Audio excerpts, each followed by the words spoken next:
And we are live. Fly me to the moon Ooh. and let me. Wait, is it play or sing or what's the words? Play among the Play among the stars. stars. Play among the Oh, stars, yeah. play among the Let me stars. see what spring is like on Jupiter and Mars. Jupiter or Mars. Okay, Manuel. That's all you In get. other words, we'll get claimed. In In other other words, words. uh, bye bye monetization. Anyway, I tried to open the fucking thing because even though I told JD I was ready, I lied to him. Um, I am a liar, guys. It be like that sometimes. I'm a Yeah. liar too. I was I was telling this to Warren on a recent gaming stream where I'm like Warren, I give you the like because there's a meme about this and I told him though I'm like I give you the right that if I die before you that you could say oh my dead homie and lie like you have the free pass. Yeah, but Manuel, the thing about that is you have to tell the truth sometimes. Otherwise, people will just realize that you're lying whenever you say that. So make it count. You get one good one. Make it count, and it'll be fine. Like I'll just be like spitting in my grave. It's fine. It's fine. Just do what you gotta do on my dead home. Hi, Westlake. Oh, what's up? On my dead homie. God damn it, living boomer. I'm not a boomer. Yes, you are, Manuel. Shut up. It's funny because I was. Don't worry, JD. I'm not gonna get into into the nitty gritty, but I was editing some stuff together for the JAV panel earlier, and for various reasons, a lot of the videos were showing that are meant to shock people come from like one of the co-hosts. I won't name who. You have to come to find out. One of the co-hosts who watched them when they were younger, and because of that, they're really old. Like as in like from the early 2000s. And it was weird watching this stuff. Like not because of who cares about that, but like one of them was very movie like, where like there was a car and they were getting ready. They were like getting dressed and shit like that, and everything. And they were in the city, and it was just like, wow, this is almost nostalgic. Okay, This is so Manuel. nostalgic. What show is this? This is Ultra Podcast Z, the show where we talk about the latest crazes in JAV. So I was watching. Manuel, you had your podcast for that. It didn't last very long. Yeah, that was a fun show. I missed that show. It still gets views, and I'm like, I think more for the drawing aspect, which is fine. Um, I haven't talked to what's his face in years. I hope he's. I mean, he's doing okay. I know for a fact because he streams every so often. But what the hell was his name? Do you remember his name? I forgot his name. Yves KCS. I don't remember his actual name. Yeah, I forgot his name. Oh my god, I'm a terrible person. Yeah. Um, we were friends for a long time. God, it's the boomer in me. Mr. And you just said you weren't a boomer. What type of? Oh, you don't want to know what type of it was. It was yeah, I'm not gonna say. Anyways, it's Ultra Podcast Z. We're talking about Clamp and fun fact: when I was younger, as in like early high school age, young, I remember that was when I first like discovered Clamp because like Chobits or whatever. And me and my friends would always make fun of the name Clamp. That it sounds like obviously like you know like we're like it sounds like a like sort of like venereal disease, like a disease, an STI, if you will. And it's like I got the clamp, and I guess I said like the clap, but yeah, I got the clamp. We used to joke about that all the time. It is not funny. It is stupid, but we would not shut the fuck up about this every so often. But That's yeah, I had friends Clamps who were. how. What did Hal say? Is clamp not the thing? Is clamp? Wait. There's a character Futurama? from Futurama. He's a robot. His name is Clamps. He has clamps for hands. Like Oh, actual like clamp. clamping down on things for hands. I remember clamps. Is that not an elaborate bit? Yeah, like these were stupid high school bits. I remember like we saw Chobits and we were just obsessed with Chobits because I don't know, can't remember if the anime shows it, but the manga definitely shows it that her power button. Yes, Manuel, it does. I remember it from the anime. I Okay. know exactly where it is, and it's the spot you might think of for touching when you want to turn a woman on. Yeah, it's in there. It's in there. And I love. I don't remember how he figures that out, but like I'm like, come on, you were not trying to turn her on. You were just like wondering what was going on up in there. And then she just powered up. And I love that, like, I think in canon that was her reset switch, Yes. which is why she like came back to life not knowing anything. So I'm sure there has to be a fucking manga about this, a doujinshi of some sort. But how the hell do they ever have sex? They don't. I think that's a thing. They have to have like anal or like. Manuel, please. Does she have you, a? Does she have an I anal have Manuel. cavity? Let's not get into that bit.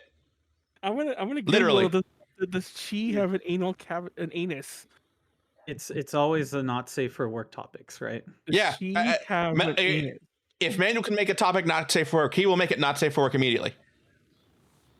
Well, I remember like Of Manuel's law, if a topic can go not safe for work, Manuel will take it there.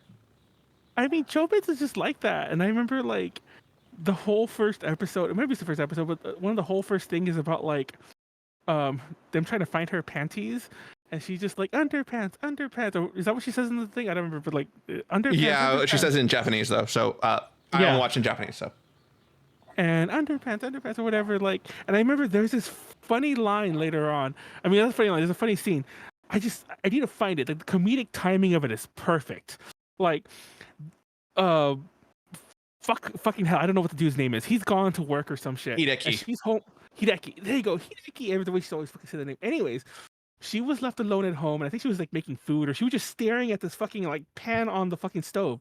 She's staring at it. It's like 30 seconds of silence. She's just staring at it. Then she points at it. It's like underpants. And I just remember like the fucking comic timing of that. Watching it with my friends, we just laughed our asses off. And I want to say that's like in the first or second episode. So if you watch the show, that's very early on. And yeah, I don't remember much else about that show except that like, wait, what's going on? Oh no, it's how? Yeah, Mr. Hideki Chobits or whatever his name is. Hideki Chobits. Yeah, there's no Chobits. His name is Chi. And I remember me and my then girlfriend used to always fight because like she's like, you're not spelling her name right. Because I think like technically the Japanese spelling has two I's. Yes, it's an extended I. But nobody romanizes it that way. And yeah, I just remember like we used to always get arguments about that. She's like, you're not a real fan. I used to have all this Chobit shit. I think most of it got like lost in various moves. But I had to get rid of some of it recently because some of it did get water damage in storage. I used to have like a clock, like a few fucking bootleg wall scrolls and shit like that. Good times, good times. Were you a fan of Chobits, Josh? Yeah, I think it was okay. I don't think it was like the best anime ever, but for what it was during the mid 2000s, I liked it. It's fun, and I like whenever I see people cosplay it again. I'm like, oh wow, it's like that's like my youth right there. I feel old now. To be fair, Chi's pretty cute. Design's amazing. Yeah, and pretty she has recognizable because of the the ear ear thingies. extensions she has. Yeah, you can pretty much slap a wig and those ear thingies onto any outfit and just like, I'm doing Chi as this. You know, I'm doing Chi Miku. I'm sure someone's done it. I'm sure someone's done that. Exactly. I'm Chi if she's cosplaying Miku or something. But I mean, but yeah, that I'm is sure the beauty of a bunch of clamp series is that they give all their characters a ton of costumes. she also has. No, speaking of this ton of costumes, I forget what the fuck her name is. She also has the built-in goth version. Freya. Emo-chi, what the fuck? Freya. I called her Emo-chi. Yeah, Emo-chi. Emo-chi sounds like its own name. It sounds like a Tamagotchi name. I'm sure there's a Tamagotchi named Emo-chi because they all have weird names. But yeah, Emo-chi, Tamagotchi, But yeah, I like Clamp. Oh, by the way, I'm Manuel. That's Josh. We never finished the introduction. Yeah, Manuel. Whose fault do you think that is? Hey everyone, this is Ultra Podcast Z. This is episode 237. I'm 9. Manuel, your host. 239. I am gosh. Time is a fake concept. And I'm your host, Manuel, leader of AVJ Connections, and longtime fan of Chobits and other Clamp series, but Chobits was my first one that I think I noticed that it was Clamp. Like all my Clamp stories, like, oh, it's an STD, or like, underpants, all that came from Chobits. And Josh, introduce yourself, I guess. Now, I am May Felicity May of Photaku Felicity. Network. Okay, is that MAY or MEI? Wait, what? Maid. He said May. Is it spelled like felicity. the month or like the Asian name? No, he said maid, right? Meido? Oh, Maid Meido? maid. felicity. I heard May. Yeah, I got what you were saying, but like, no, he said maid. Yeah, you should Oh, wait, you should be a maid more often. That's your new shtick now. It's Manuel and Felicity. That sounds like a really bad sitcom from the '90s. it's like the weeb version of Dharma and Greg, but it's like a maid and a boomer, like it's the talking odd about anime couple. and shit. Okay. It's a really bad odd couple thing. Anyway. Yeah. Yeah. So Manuel, it's funny to hear you joke about the name of clamp, and because I only just learned that it's not a reference to like actual clamps, like the kind you think of as holding something together. It's apparently to like a mound of like produce or whatever that's kind of used as a storage method. Really? What? Yeah. Like they just make a big mound of like potatoes or something. And it's called like a clamp? storage clamp. The fuck? Who calls it that? I have no idea. But Is that in English? Yes. I will put up the Wikipedia page in the edit. Don't worry. Because I didn't believe it either. That reminds me of this one thing, and mind you, this is a real story. I'm not just bringing this up out of nowhere. I remember I used to manage a bookstore, and we were getting ready to pack up some books to like get a section cleared out. We're gonna get some a whole new game section. And I remember my district manager came into the store, and she was all like, "Okay, guys, you know what we're gonna do?" I'm like, "Yeah, we're gonna pack this whole section. We already took it all out, put on the tables. The shelves are empty. We just need to wait to pack them up." And she's like, "All right, I'll be right back. I'm gonna come back into the back door. I'm gonna bring in the Gaylords." Do you know what a Gaylord is? No. Other than my first year marching band teacher, no. It's a giant box. Oh, Really? yeah. I think I've heard of that before. And I remember like it was me and the two other employees, and we're just like,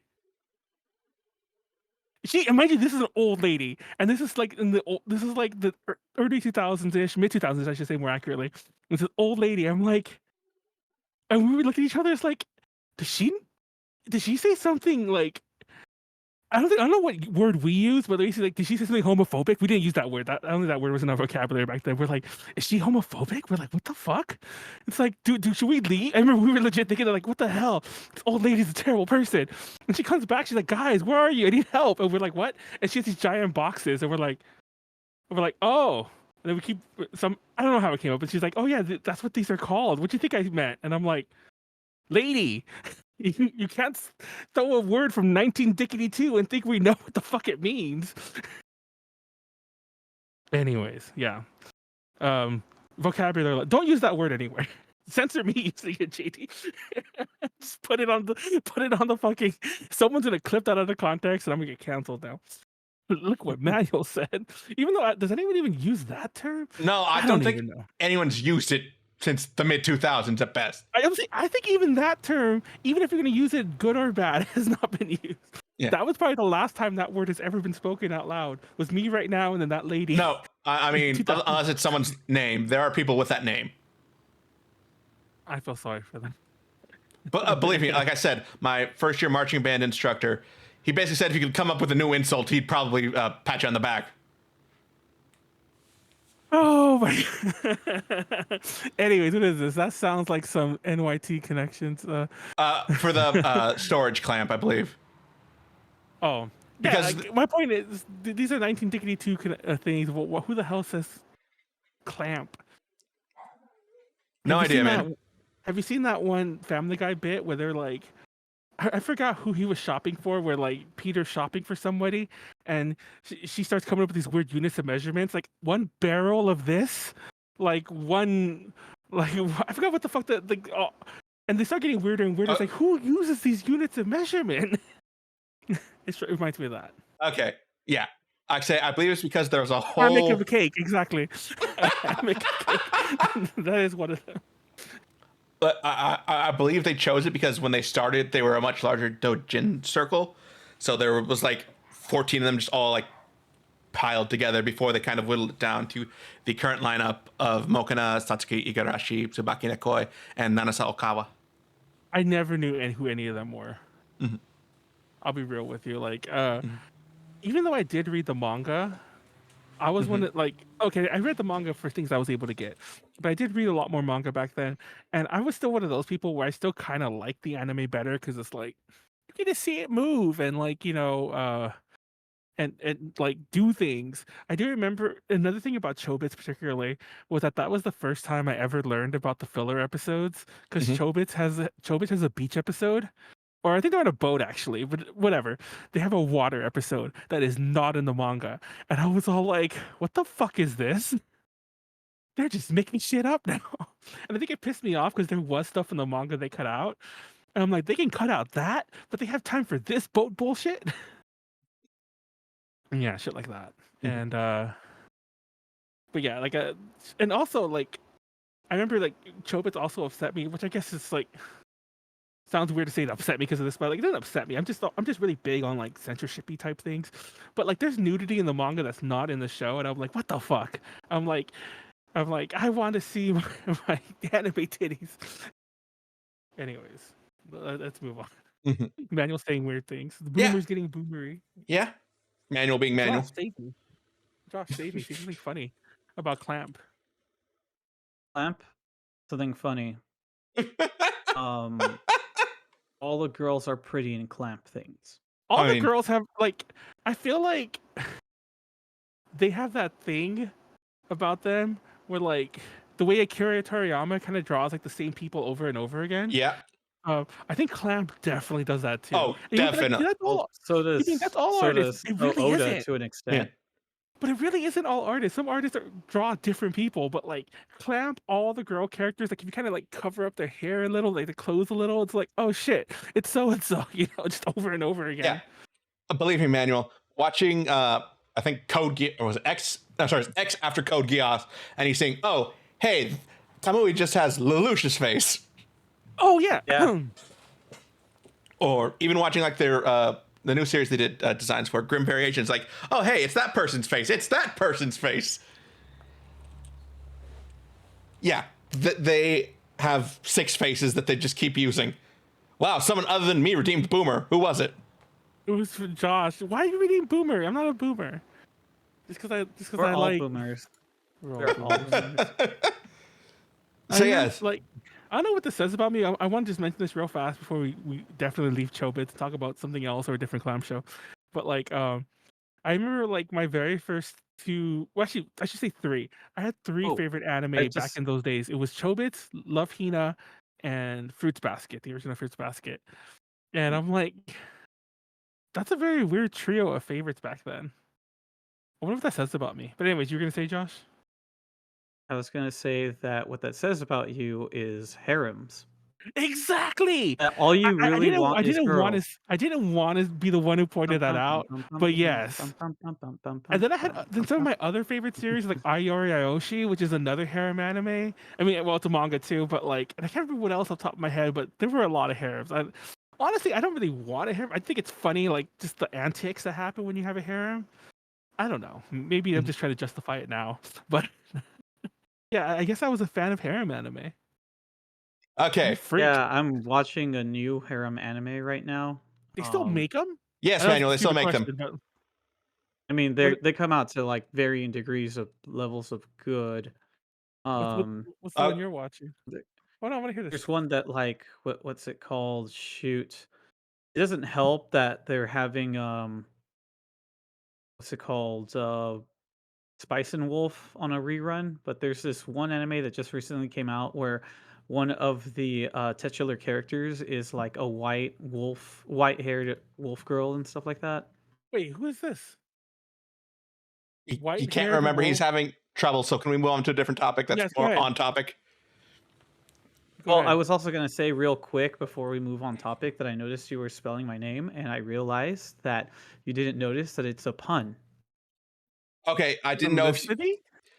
he spells it with the It's PH instead of the Felicity. PHO. Or Photaku. Felicity. Felicity. then it's Felicity. You Because just it's gotta put photo, not the pho. little, We've been over this multiple accent times. thing.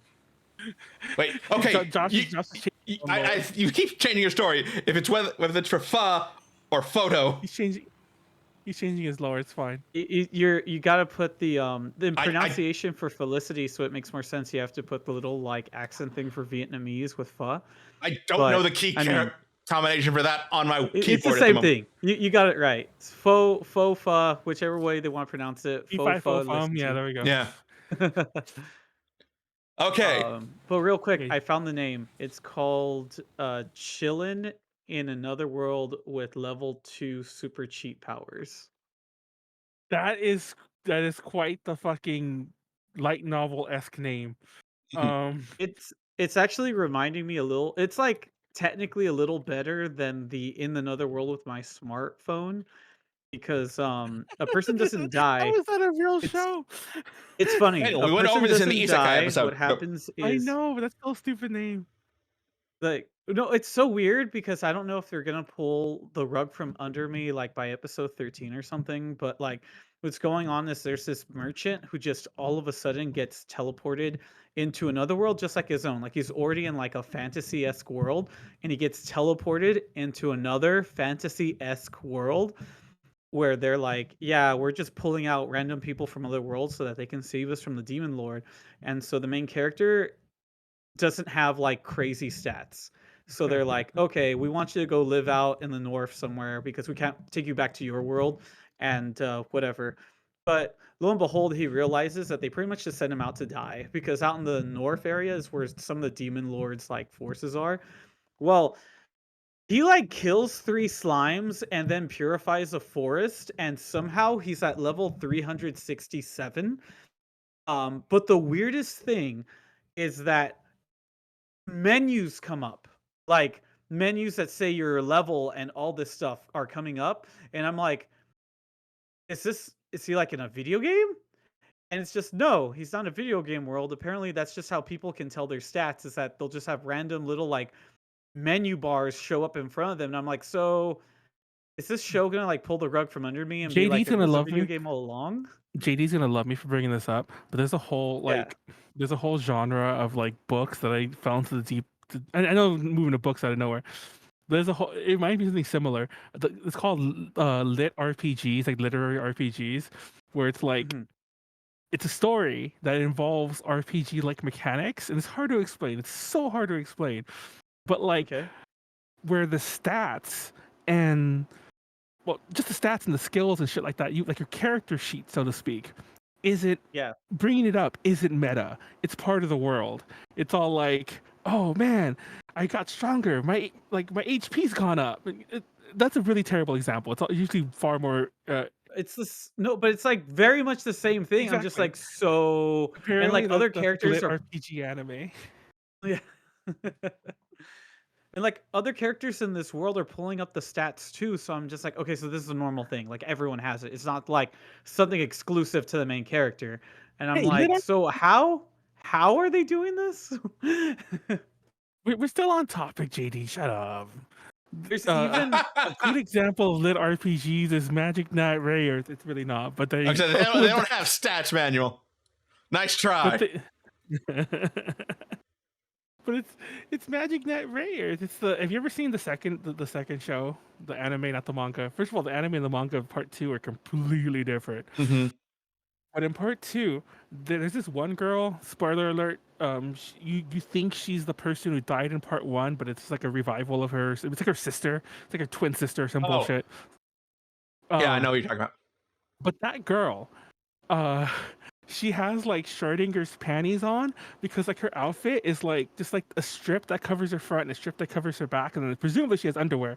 But there's so many times where she's standing next to someone, it's like she has no underwear on under that. Because there's no underwear line. Hey, it's like, Manuel, you remember that thing I said earlier? Yeah, apparently it's now they've gone quiet. Cool. Let me see what's happening out on here as they. Okay, cool. I'm still going at least, so I have no idea why Discord froze up on me. Sorry about that, everyone. Oh, cool. You're back. Oh, JD's back. Yeah, Discord froze up. Oh, okay. What were you yelling at me, JD, about the fucking, your topic to your ability to just make anything turn into an NSFW topic or a lewd topic. Well, it's true because I actually watched that Yeah, show but kind of you recently. can focus on anything, Manuel, but you pick that of all things. Okay. So I was watching that show kind of more recently with Rachel, like as in during the pandemic, during the lockdown sometime like 2021-ish or so. I don't remember exactly, but recent-ish. And I remember we could not stop noticing. It's like, what the fuck? Anyone who was standing next to her just can see everything from, you know? Oh, you froze up again, Manuel. But you could talk about, how it plays with the elements of the isekai genre, how it kind of takes a dark twist, how it deconstructs certain elements. But no, it's this girl essentially looks like she's not wearing underwear. That's what you focus on when you want to talk about the series. In part 2, there's several nations that come together, and one of them is like represented by like China. There, is that you happy? I've got the others. Talking about how the representation of China, that's probably slightly better than that. JD's freezing up. I love it. Yeah, Discord is just having a field day with us. JD has It's really weird. With potato internet today. So yes, Magic Knight Rayearth, a very interesting take on the isekai genre, in which 3 girls from 3 different schools who all just happen to be at Tokyo Tower on the same day get transported to the world of Sephiroth and tasked with saving the princess who has been kidnapped by. That's a great story. Do you want me to spoil what the fuck actually is going on? What do you think? there? I'm not talking about that, Manuel. Okay, I won't spoil it because even though I should have known because I remembered it from the first time once it happened. But let me tell you, nothing is what it appears in that fucking show. That's so great. But even if you think you can figure out what it is, you're not going to figure out what it is. Like it's actually a pretty insane twist when it comes down to it about what's going on with the whole kidnapping evil lord bullshit, evil dark, big bad evil guy. I'm trying to say big bad evil guy type thing. Yes, Yeah, and that's it subverts that more than it subverts the isekai genre, in my opinion. I mean, that was one of the parts of the isekai genre, though, of people being transported to take care of this task, and their task isn't what they think it is. It's something much darker than that, which is really hard to talk about without spoiling. Is this a bus anime? No, nobody gets hit by a bus here. They're all still alive and they're all still alive. I mean, there's a weird anime about a bunch of girls that are riding either a bus or a train, and it's like completely bonkers. No, what the fuck? What is that? No, this is train? No, this is them traveling through a fantasy world, reawakening mechs, and then using those mechs to save. But are they really mechs? Because the mechs have they're like human. They're not human. They're biotechnical mechs. That's the word I'm trying to say. They have physical organisms inside them. Mm-hmm. They bleed. Actually, I don't know if they bleed. I just want to say that they probably do. Yes. What else has Clamp done? What's the other big one? They're the ones who did Inuyasha, right? No, that's Rumiko Takahashi. I know they didn't do it. I'm just being an asshole. Manuel, it's very hard to tell when you're being either intentionally stupid or intentionally that. We did a thing on. Well, we didn't do a thing on Rumiko Takahashi, but we talked about it recent-ish. Because we were talking about. Wait, was that even here? I was talking to a friend maybe about Ranma Half and well, she also. I know this is off topic mildly, but Rumiko Takahashi is really bad with the same faces. All of her female people, like every main female character she draws, is fucking Kagome. And I should say someone older because Kagome came a lot later, but she just redraws Kagome's face like everywhere. Have you seen the guys? She redraws a lot of the guys also. And then half of them end up having the same voice in Japanese anyway. There's a commercial that jokes about that, where Kape Yamaguchi, really? I believe, is all of them. And it's all, why does he sound like me? I think Miroku looks like fucking Ranma, boy Ranma. And I forget who else. But yeah. It's a thing. It's a thing. Anyways, we went to Clamp. Yes. What else have they done? Probably their biggest hit, Cardcaptor Sakura. Oh my god! How did I forget? How did I not bring that up first? Yeah, I love Cardcaptor Sakura, and I have a resurgence. I have a revitalized love for Cardcaptor Sakura. I've been watching it. I still haven't seen the recent one, only because I think it is done. But I was always like, I want to wait till it's done and watch the whole thing. Well, I mean, the first anime season is done. It's supposed to get a second anime season sometime in the near future, but I have no idea when Madhouse is going to fit it in their schedule if they're the ones doing it. Oh, so I'm probably safe to watch it finally. Yes. Okay. Like it'll be like 5 years from now if they ever do it. Yeah. Plus, there's the OVA that kind of bridges the original anime and the new anime by basically redoing the actual ending of the manga. I love that she's a magical girl who doesn't transform. Like, I know technically. Wait, actually, does she ever? No, she never transformed. I think even through magic, but she doesn't transform. She just puts on clothes. Like, I mean, technically, she could change size with some of the cards. But yeah, but she doesn't transform. She's not like Sailor Moon. Whenever you see her in a wacky outfit, it's because she put that on. It's because Tomoyo made her put it on. Yeah, Tomoyo's really creepy. Okay, I love Tomoyo, but I've made Madison. Okay, Matt. Oh my God, I actually used to call her Madison for the longest time because I've mentioned this many times in the past. It wasn't until I started doing the Magical Girl panel with Garway that I even watched Cardcaptor Sakura. I had only seen Cardcaptors for most of my life. Until 4 years ago or so, I started watching it. So everyone had the American names. Yeah, it was Madison. But there's this scene somewhere like episode 13 or so, somewhere in the first season. But when Sakura calls her up, and she's like, "Oh, what are you doing?" Like, "Oh, what are you doing?" She's like, "Nothing. Watching a movie." And like the camera pans goes like this, and the thing she's watching in her little private theater in her rich mansion is the fucking videos that she takes of Sakura when she's fighting the evil things. Yeah, the cloud card when she's fighting them, and she's just sitting at home watching those in the dark in a little private theater. And I'm like, you could put music over that, and that's a horror movie scene. That's kind of creepy. And I'm not sure if that's what they meant by that scene to make it look like that, but that's the vibe I got from what the fuck is this scene? And it's the fact that she lies to Sakura about I'm watching. Well, I guess she's not lying, but it's just weird. And it's is that what she does at home all day? It's we don't bring it up with Tomoyo, but essentially it's like that one girl from Squid Girl that really likes Squid Girl. So she's always taking videos and photographs, and then when she actually goes over to her house, there's a bunch of cosplay that she just has her try on and everything. No, it's exactly like that, but what's even weirder is that Tomoyo makes that stuff for her. So it's that must be all of her free time. It's just making clothes for her, and then when she's done, she watches videos of her. And they never go in depth about this, but clearly she knows all of her measurements. So and they're related. They're closely related. Cousins, third cousins, or something like that. That's still really close. I'm confused exactly, but isn't her mom related? Aren't their moms related? I think their moms are cousins. There you go. So they're close. That's still a little weird. I think that makes them either second cousins or cousins first removed or once removed. I can't remember which. Didn't the mom also like Sakura's mom? Yes. Isn't that yes? What is this family? We don't talk about it because it's made by Clamp, and they get all the ultimate passes. Oh, and then there's an episode where she hangs out with. She doesn't. I don't know. Does she ever find out that's her grandfather? Yes. Where she hangs out with her grandfather. I believe by the time for Clear Card, she knows that's her grandfather because she and Shaoran go to meet them.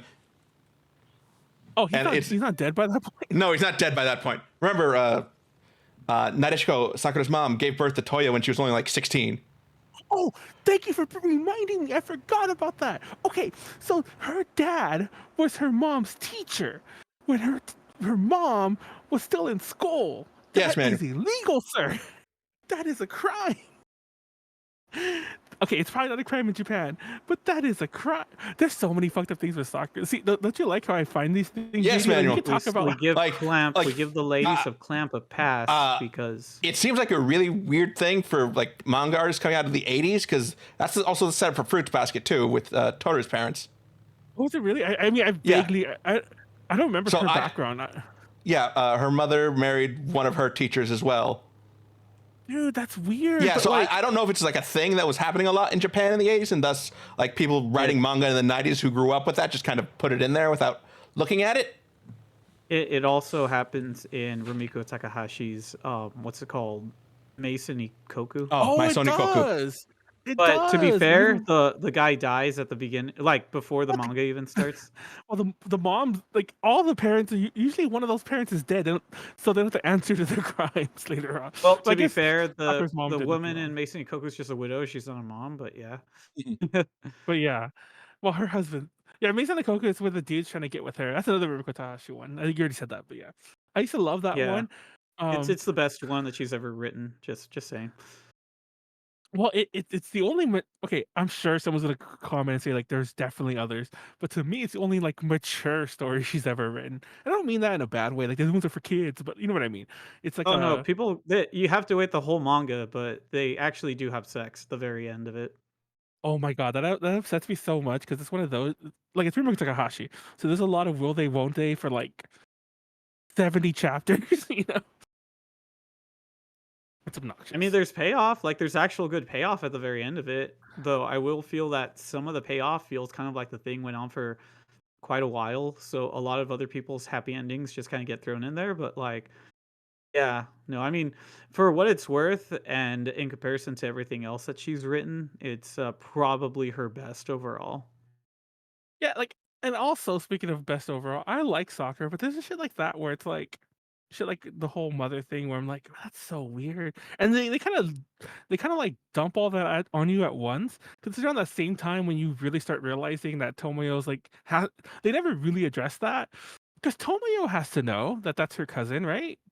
Yeah, I mean They, second cousin, but but she'd be like, we're related, but like she clearly loves her. It's just like, whoa, like that's nice and all, but that's your cousin. This ain't Alabama, people. We don't do those things.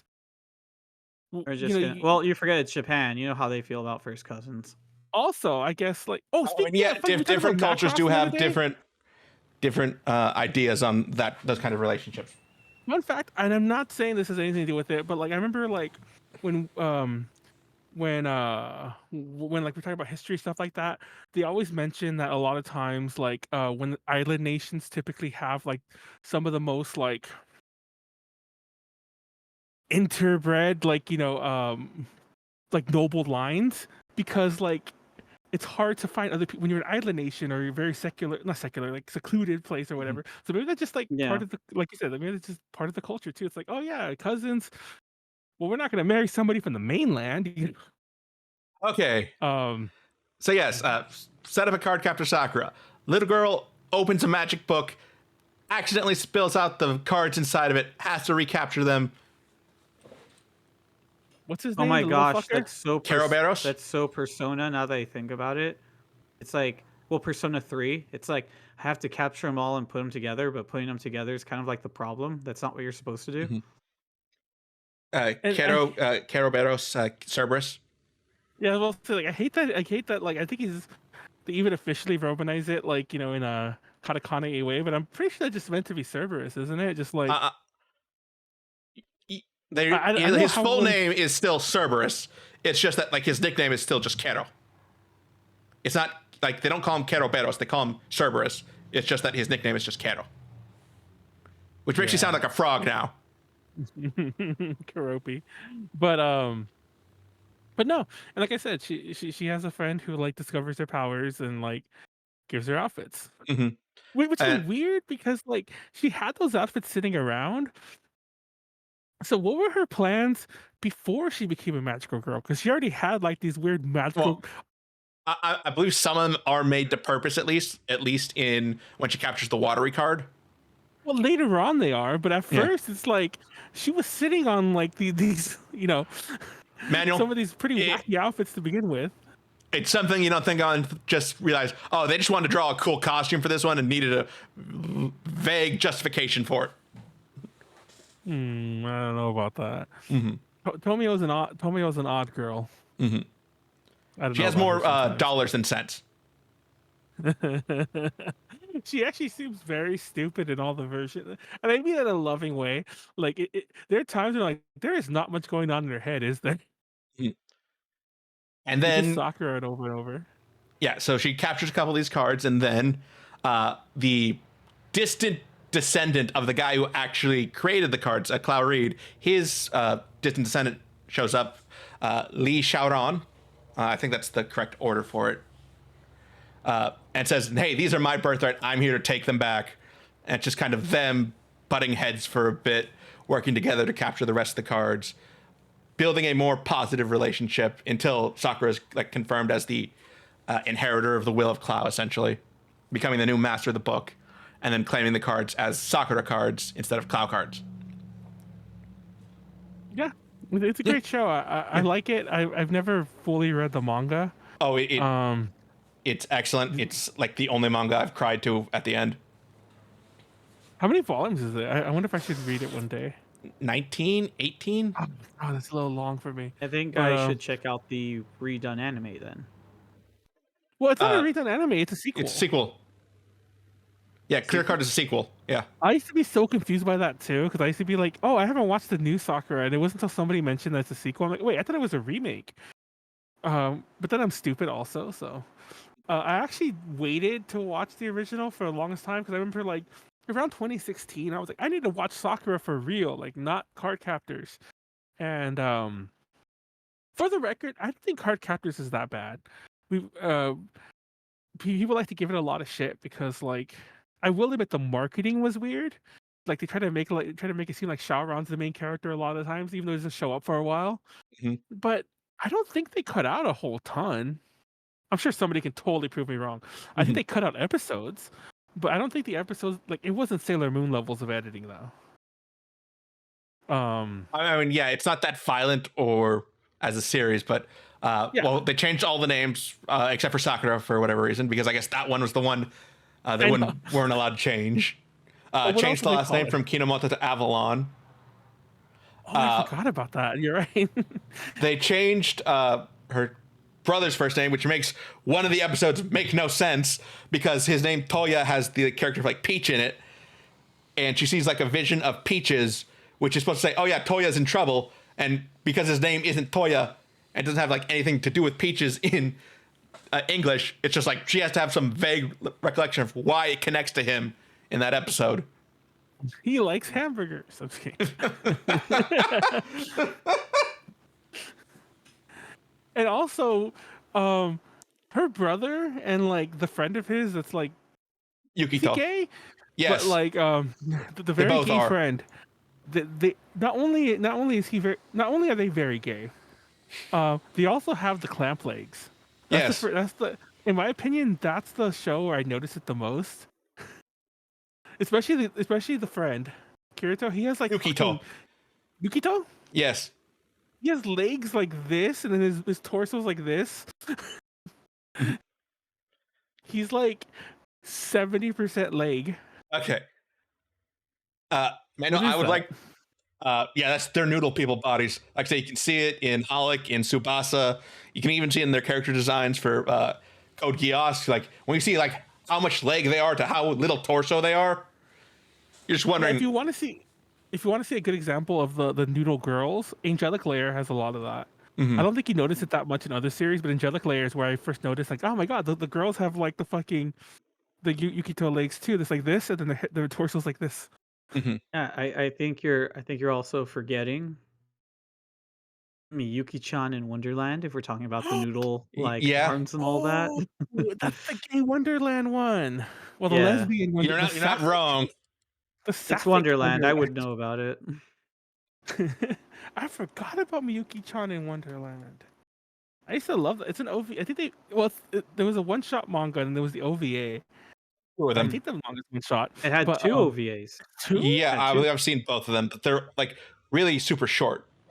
Wait, are they like at the same time? Well, maybe I just saw them on the same DVD and didn't notice. Well, But there one was is two. in Wonderland and the other one is Through the Looking Glass. Yeah, I'm looking it up right now. Apparently, they were both like on an ADV DVD. I don't think I noticed they were two separate ones. I just assumed it was one long. And for all I know, that DVD probably didn't even separate them. It probably just like there was a chapter and then just skipped to the next one. Mhm. But yeah. Oh, Uh, sorry. Bringing it back around to another one of their series. Miyuki-chan is in just about every arc of Tsubasa in the background. If you read the manga. I love. I'm looking at the Miyuki-chan and Wonderland thing. I just love that that she's like fighting with her skirt in the cover. Mm-hmm. That's such a that's such an anime thing. Mm-hmm. Okay. But They isn't do not Tsubasa the one question that brings Clamp. They get a about pass for everything. exactly? Isn't Tsubasa the one that brings everyone back or something? Versions of everyone. It's like the what's that series? It's like the Dark Tower. Tower. Of Yes, anime. that is literally in my notes, Manuel. I didn't see the notes, but yes, the Dark Yeah. Tower of anime. Stephen King. Yeah, it's their version of that essentially.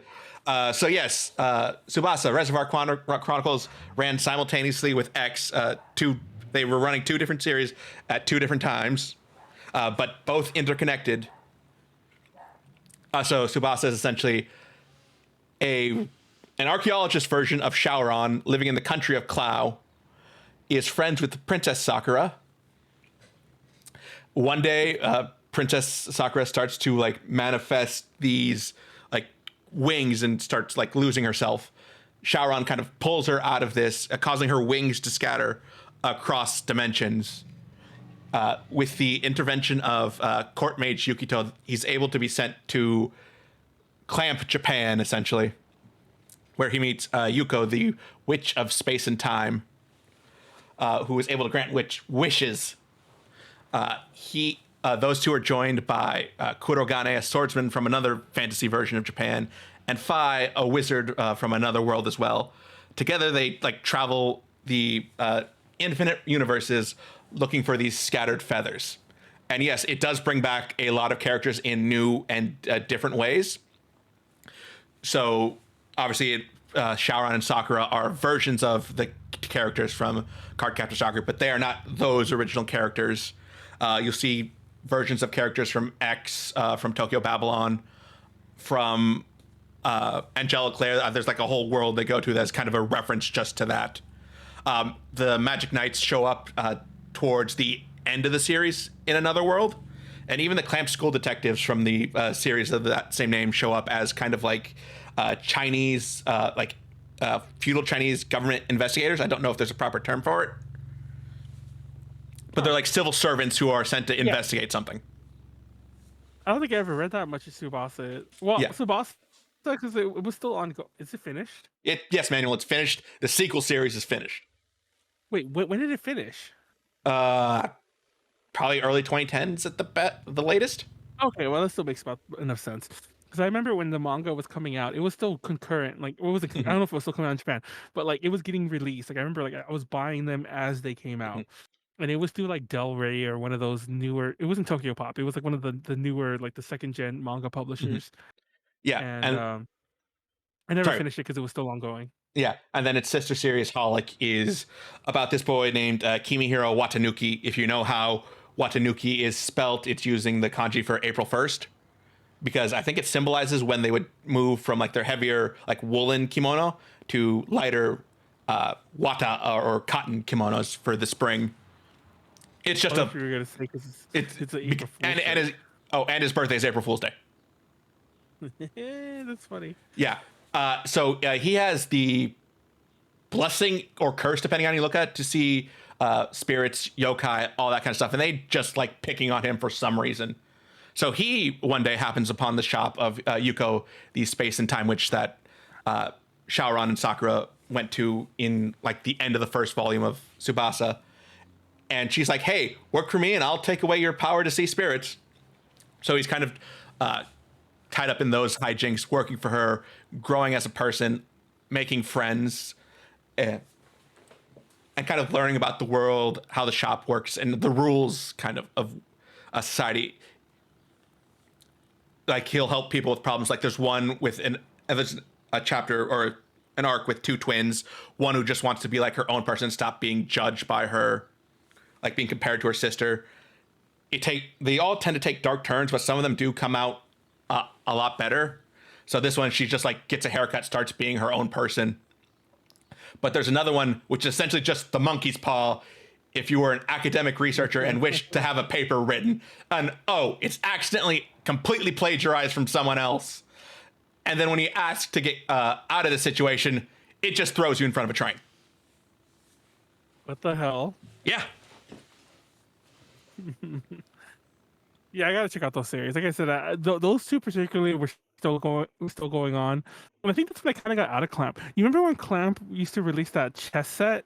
Yes. I've seen pictures of that recently of someone who got like all the pieces except 3. It was I was collecting those as they came out, and it was at that point when I was just done with Clamp because first of all, the quality of the sets, at least as they were coming out in the US, varied greatly. And I was just like, oh my god! And it was a while. I think it was like a 2 or 3 year thing, and there was delays in some of the releases. I think I still have those, or maybe I threw them away on accident. I definitely didn't mean to. I don't know where they're at though. Oops. But and if you have them, yeah, I will shave some money off your debt if you give me those. Oh, I wish I still kept them. Things I definitely didn't want them. It's incomplete for sure, but it's mostly complete. I think there were like 2 that are notoriously rare because just because how they were released, and they weren't the last ones. It was just because somewhere in the middle, we're like, oh, we only made 300 of these or some bullshit like that. Yeah. But I had most of them for the longest time. But like I said, it was very inconsistent, and I always I can't wait to have my full Clamp set. And I think it was like one came with the board, and it was 3 pieces each. And oh my god, that was just a journey. And that was when I was done with Clamp. I just felt burnt out after that. And it was around the same time that Holic and it's just pronounced Holic, Tsubasa. Manuel. The 3 little X's are just the X's are just a blank. Oh, they're essentially just a dash. No, fuck you. I mean, fuck you, Clamp. It's like the whole thing. What is it? Hunter. Hunter. Yeah. Yes, and Spy Family. What's one that includes the X? There actually are some that include the X, but yeah, it's one of those bullshits. I fucking X. X. This is the show X. Which is also by Clamp. X99. I used to always get the show X and Tokyo Babylon confused. I mean, they do have some of the same characters, and I'm going to get on that if you allow me, Manuel. Oh fucking hell! Which is the one with the panther? That's X, but I'm going to talk about Tokyo Babylon first. Okay. So yes, Tokyo Babylon. With the very, the kind of I'll just say the German-looking guy. Oh yeah, also X. A uniform that looks very. I believe that's also X. Both yeah, there's somebody who has a very German uniform. We use that term. Yeah, and here's a picture of me with a cutout of the main cast of Tokyo Babylon from Animate LA last month. Let me see. I thought you were gonna say there's a picture of nice. me in a German uniform. That's nice. Yes. No, Manuel. You think I'd ever be caught dead in something like that? There are very few. JD, don't do. Yeah, don't do that. Don't do the bad Halloween decisions. Yes. So, Tokyo Babylon, its main characters are Subaru Sumeragi, pictured here on the right. A young Onmyoji. He kind of his work deals with spirits, generally balancing them out, stopping evil curses, and bringing good luck to things. It's occasionally translated as exorcist, but there's a bit more of a spiritual benefit aspect there as well, as other than cleansing evil. His twin or his sister, Hokuto Sumeragi. She's older. She was kind of supposed to inherit the clan, but I can't remember if it's just because she's a woman or just because she doesn't want to. That she's kind of skipped over for Subaru.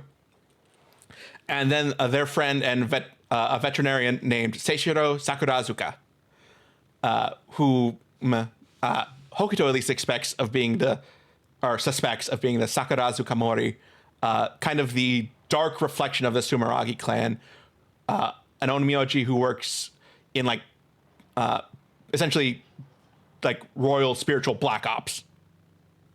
Wait, was this the one that was that the Animate thing? It was Tokyo Babylon and X. Yeah, but this is at the Animate event. Yes. Yes. Oh, okay. Yes. So it's the story of like Subaru's growth. His deal. It's very similar to Holic in that way, other than Subaru is not really looking to get out of his position.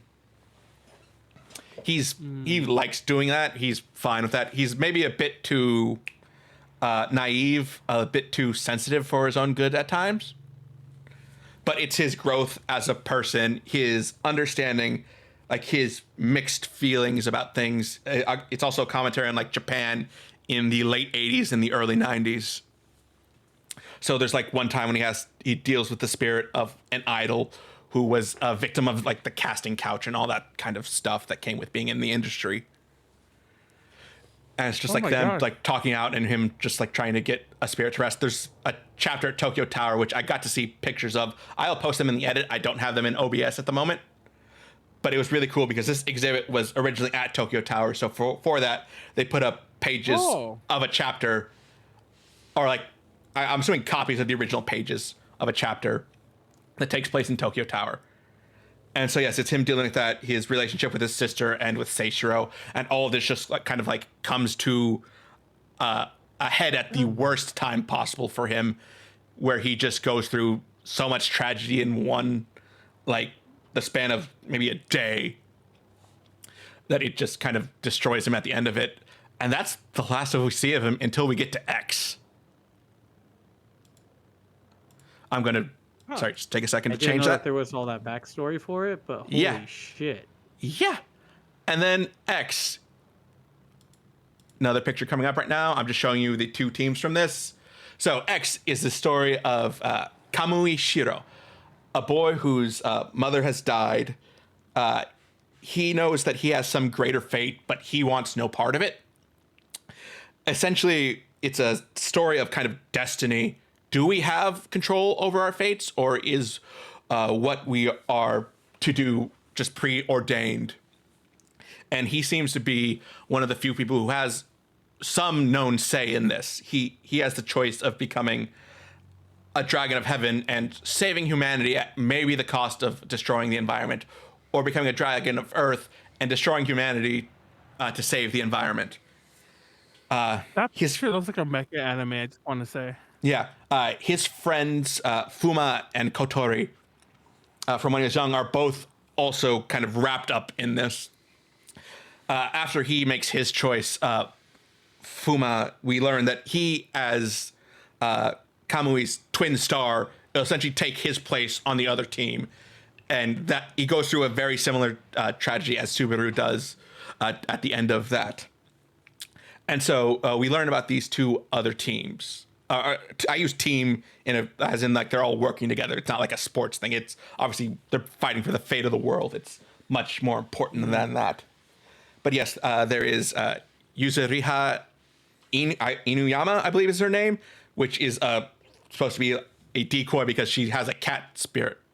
Oh no, it's Nekoyama. I'm sorry, she has a dog spirit with her, but she has a name that suggests cats. I would say like, her name's Nekoyama, but she's a dog. Yeah. Yes, it's supposed to be a disguise in that way. There's Karen Kasumi, a Catholic prostitute with fire powers. There's Subaru Sumeragi from Tokyo Babylon, now about 9 years older, missing an eye and smoking. Mm-hmm. There's Seichi Aoki, a very plain, I think, civil servant with wind powers.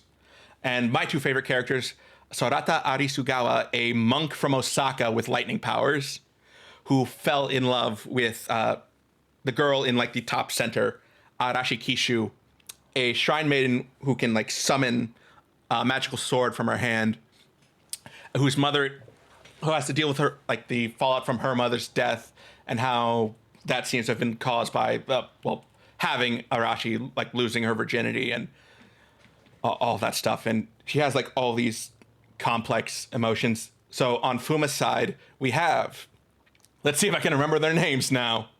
We have, first off, Seishiro Sakurazuka from Tokyo Babylon returns as kind of the reflection of Subaru on the Dragons of the Earth. So you have this dark onmyoji, much willing to kill with lack of empathy. You have His name is Kusanagi. I can't remember his last name. He's the JDF guy. He's in the top right of this. A JDF officer, or soldier at least, who can like hear the spirits of animals and earth, and he just like hates that they're like crying out in pain to him. There's Nataku, a genderless, agender clone of a girl who sat in a vat. They're compared to some Chinese myth. I can't remember what it actually is. It's someone like dying, being brought back by, I think, a dragon god without their gender. If you know that, Manuel. Not that it rings a bell, but go ahead. Keep going.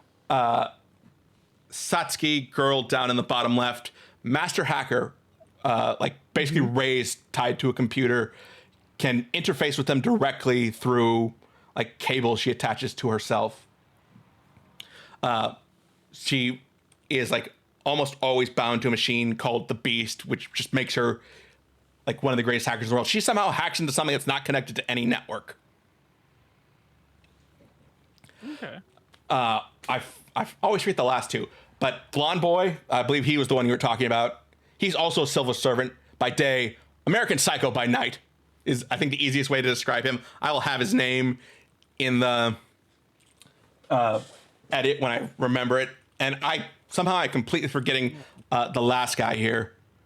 But yes, they are basically two diametrically opposed teams fighting across Tokyo, trying to figure out what is going to happen to the world. Actually, it takes place in these secluded areas protected by Kekai, which are essentially spiritual barriers. I believe the original translation calls them power barriers. But it's like I said, what if we put the fate of the world in the hands of 14 people, letting them fight it out? All are like emotionally damaged in some way.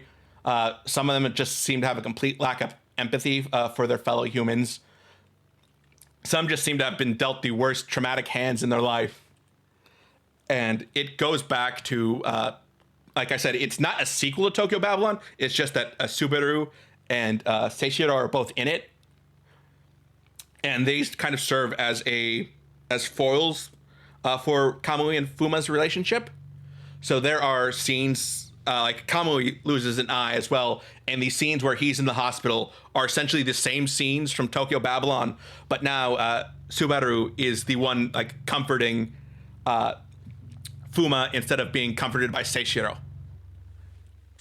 In that sense, and it's like dealing with the heavy emotionality. This, like, if you just heard about the description, you might think it was a shonen series, but this is very much an emotionally invested shoujo series, and it's my favorite Clamp work. Sadly, because of like terrorist incidents in the early 2000s, and probably the late 90s as well, it got put on permanent hiatus on volume 18. There were like 5 extra chapters released that never got collected beyond a volume 18.5 release out of, I think, a planned 21. Damn. So we'll never see what Clamp's like planned ending of this, but there's a movie version of it from Madhouse and a TV version of it from Madhouse that both have their own like original endings. Is it like because of like Shariko stuff, or what are you talking about? I'm not entirely sure. It might have been that. It might have been 9/11. It might have been other incidents around Tokyo that were just, okay, I guess. This is our obligatory 9/11 reference. Yeah. Well, I believe it like ended circulation like last chapter in 2003. So putting it 2 years after that, it might have been some other attacks in Tokyo and beyond that just made it too violent for the time, and it's just never come back. I believe it's technically still on hiatus from. Oh, that's what Seichiro is. He's a manga. What's the term? He's not a producer, but he's the editor. Because he works at Monthly Asuka, which was the manga X was in. It's one of the weird lighter moments from that series. It's just you see, oh, he works at the manga that this manga is circulated in, like the magazine. What the hell? Oh, well, there's apparently a lot. I'm reading about why there's a lot of little reasons why X. Yeah. 1999. Yes, but there was another comic at X at the time. So when that got translated for America, it was called X 1999 because it takes place in the year 1999. There are lots of kind of Judeo-Christian references in it as well, mixing People in. need to stop calling things X. Looking at you, Elon Musk. Mr. Twitter. Yes. For the record, I'm not one of those people who's all like, "Oh, I'm gonna keep calling it Twitter." I don't care, but I also call it Twitter because I'm stupid. But like, but I don't care. But X is an overused thing. Why call anything X? Yes, I'm looking at you, Yoshiki. Yes, I'm just looking at you, punk band called X that apparently forced X Japan to change their name. X Yes, Japan. I'm looking at anything else. I think this one was for the variable nature of X. Like X, for whatever reason, became the default variable name in algebra. And it's about, are things permanent? Can they be changed? Are they variable in a sense? Call it And the value sadly- of X bet or something more like deep than just X. I don't know. Let me go back in time to 1990, Clamp and guys, I know I'm 5 years old. but listen to me. I was probably like 4, but still, listen to me. You need to change the title of this. Excuse me, I gotta go back to preschool. Yeah, that'll be me. Consider what I said. Yeah, and the art I showed you was also from the Animate exhibit. It was both Tokyo Babylon and X because they are kind of interlinked series. There are also characters from their Clamp School series in there as well, but they don't play as significant parts. I still haven't got a chance to go to that Animate store. That exhibit is closed now. Yeah, but I mean the store in general. Yeah. It's right next to me. Yes. I assume it's expensive. I mean, It's out of my price range. yeah, I got a bunch of merchandise from there. Some of them, I just got a bunch of file folders mostly. Those were only like $8 each. Oh, Jesus, that's a lot of money for a file folder, though. Yeah, but I got like 7 of them because I got all my favorite X and Tokyo Babylon characters. I got one that was Hokuto, Subaru, and Seishiro as characters from Alice in Wonderland. I will probably put up the pictures of these as well in the edit, so enjoy looking at those. I got a couple magnets. I also bought for those little... 3 of the collected volumes of X, but sadly those did not count for the promotion they were having, which was if you spend like $60 on X merchant or on merchandise, you got cards. So I only got one of those. Oh, but you got a card though. Yeah. Okay. That's weird. Yeah, for those who don't know, there's an Animate in the U.S. It's in Torrance. It's in the Del Amo Mall, I believe, too. Yes, it is in the Del. Okay, Manuel. Yes, it's right by me, by the way. Yeah. Question from when I went there. Where's the main book off location? Because I only found the location on the top floor. It's the one on the bottom floor. It's over. I could not find the bottom floor. It's the one over. It's over by the Joann's, which might be closing now. Okay. Just because it said there were also- 3 floors, but I could not find a way to get down to what should have been floor 1. It just seemed like it was the parking garage. I'm pretty sure you're on the mall extends across the street. You have to go across the food court bridge. And it keeps going. Okay. Which is probably why you never went past that. I'm gonna bet that's what it was. Okay. Yeah, that was my first time there. It's the 6th largest mall in America. Yeah, which is funny because to me, JD got lost apparently, but to me, that's a regular size mall as far as I'm concerned. To me, that was always my metric as oh, this is what a mall is like. So whenever I go to a different one, it's like, gosh, this mall's tiny. And apparently, it's only about half the size of the Mall of America. And the Mall of America has a fucking theme park in the middle, and I think that takes up half the size. So technically, Del Amo is about the same size as the Mall of America. It doesn't have a fucking theme park. I think they're also measured by the amount of retail space in them as well. So that might be it. I think the retail space is very comparable. Yeah, there's a number for that. Yeah. But the actual footage, it's only half the size. Yeah, Anyway. and I took a bunch of pictures of the exhibit. I'm not entirely sure if we're technically allowed to show them, but I will at least link them. Who the fuck cares? If not, I'll just give them Manuel and he'll upload them to Patreon. So subscribe to our Patreon to get that. Thank you, Ed. Yeah, there you go. Yeah, there you go. So subscribe to us on Patreon. I'm gonna see him in a few in a few days. You should go to Fanime again, Josh. So Since we're running out of time, I just want to It's a do fun a game. rundown of other like things Clamp has worked on. What else is there? What? Rayearth. Yeah. Oh, things that they worked on that weren't their originals. So Code Geass, we kind of mentioned that. Like I said, looking at that after reading X is like, oh yeah, Lelouch has Kamui's face. Suzaku has like older Shaoran face. That kind of Nunnally is just Nadeshiko. Like they're both in wheelchairs. They both have like the light brown hair. Oh, Clamp School Detectives. I remember that series. Was that a light novel? No, I believe it was a manga as well. There's also the Man at 20 Faces from that. Like I said, Clamp School is like a universe into itself. And that's also in the same universe as X and Tokyo Babylon. I already mentioned Angelic Layer. That's the one with the little thingies. The little Essentially, what if they made a BattleBots show? Yeah. Actually, I think it's one of their few like almost entirely. I think that one might be a more shonen like esque series, if not entirely shonen demographic of magazine. Everyone needs to go watch Chobits though. Yes. And they, like I said, they just did Grim Variations. They did the character designs for that with Wit Studio. Each of the 6 episodes is a take on a different fairy tale that was collected by the Brothers Grimm.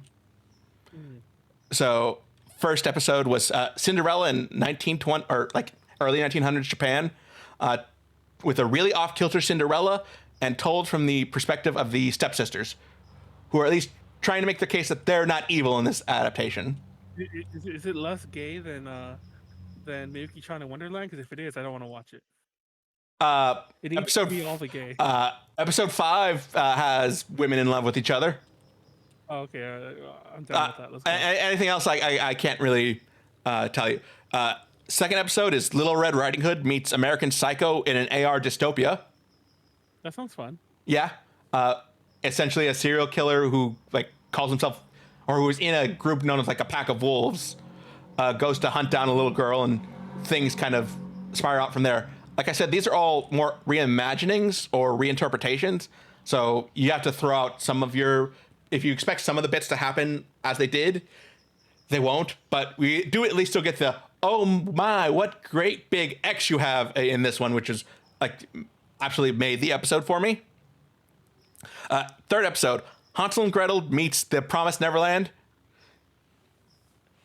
which I guess should be kind of obvious if you know Hansel and Gretel and the Promised Neverland, but it does kind of go against your expectations from there. So I was surprised by that one, by the direction they went with it. And we got a character who has Yuko's face. Huh. Fourth episode, The Elves and the Shoemaker, but it's Showa-era Japanese Stephen King. So instead of being a shoemaker who falls asleep and has the shoes made for him, it's an author who gets into like drunken stupors and wakes up with a novel. If you've ever heard like Stephen King tell of his writing of Cujo, he apparently can't remember writing much of it because he was so on so much like alcohol and cocaine, and somehow it's one of his more like not out there novels. Oh my god. And then what are the last 2 episodes? Fifth episode is it the Musicians of Bremen or the Bremen Musicians? It was the one fairy tale I didn't know. But this one is a girl power sci-fi western. It's funny because Musicians of Bremen gets adapted a lot into like Japanese media, and I'm like, is that just a popular Japanese not Japanese fairy tale? Was that a fairy tale popular in Japan for some reason? I assume so, in the same way that, well, not a fairy tale, Alice in Wonderland is really popular in Japan. I mean, there's an episode of Cardcaptor Sakura where she's in Wonderland. Yep. And so what's the last one? Oh, I was gonna say it's like these 4 girls who all have there's like dog, rooster, fox, and I can't the 4th one, but they're basically just Mad Dog's a wandering sheriff who got kicked out because she's too much of a wild card. Finds her way with the other 2. One's a prostitute, one's just another bodyguard. What the hell? To the town of Bremen, where a gang is taking it over, and they set out to kind of rid the town of the gang. Yeah, like I said, sometimes you have to throw out all of what you know about the fairy tale.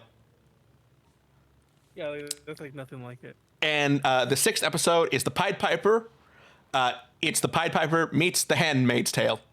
Like, Oh my god. not as like strict gender roles, but it's a very controlled society led by a matriarch who is basically just planning out everyone's lives, who you'll marry, that kind of stuff. And it's just kind of escaping from that. There's no rats. So it is definitely a very strange interpretation, but I'd like to see what they could do in a possible second season. Actually, this definitely feels more like an OVA collection than an actual series. Each episode is basically opened up by like a very different style, but you see the brothers Grimm and their sister Charlotte, who does have a real life counterpart. I don't know how old she lived to be, but they did have other siblings, including a sister named Charlotte. And like something always sets them up to say, oh yeah, there's a tale about this. And then you see the tale played out in the second part. The first part never lasts more than like 3 minutes. But all of them are also like very different lengths. Not like they had to fit this into 24 minutes or to 48 as an hour. It's like whatever length they needed to tell the story. So that's why I said it feels more like a 6-episode like OVA collection rather than a 6-episode series. So yes, I'm really interested to see if this gets a second like season and which tales they pick and how they go about that. But if not, I'm kind of pleased with what we've gotten for this one. Some of it's a bit too out there. Some of it doesn't always work, but it's definitely an A- series from me. I'd honestly consider writing up a review for A to J, but I think it's a bit too late for that now. So essentially, consider this my review. On that lovely note, everyone go to Animate. It's next week. I got shit to do. Got 5 panels, including the JAV one I mentioned earlier, including the robot one I mentioned earlier, and some music ones, and the Sun Wukong one. It'll be fun. What else are we doing this week, Manuel? Tomorrow we're playing more Breath of Fire 3. We should get past we should be adult review by the end, or adult Ken, I should say. If not, we definitely should finish the child stuff at least. I'm not sure if how long that'll take, but we'll be done with the first half of the game. Well, it's more like a first third, but the first chunk of the game. How many streams are we in for the first third, Manuel? Man, shut the fuck up. Anyway. Hey, Manuel, remember when you said this game wouldn't take that long? Shut up. Okay, we've been having fun though. How many of those streams have just been us fishing or like collecting money and stuff like that? So it doesn't count. Okay, no DTR this week. We won't be back until June 8th. So yeah, that's it. Next week's more UPC. We'll see what it is next week. That's it. Peace out. We're still live, so just keep going. Thank you once again. Shout out to our. Just to add, patreon.com/ADJ Connections. You want to support us, like, comment, subscribe, all that good stuff. Bye.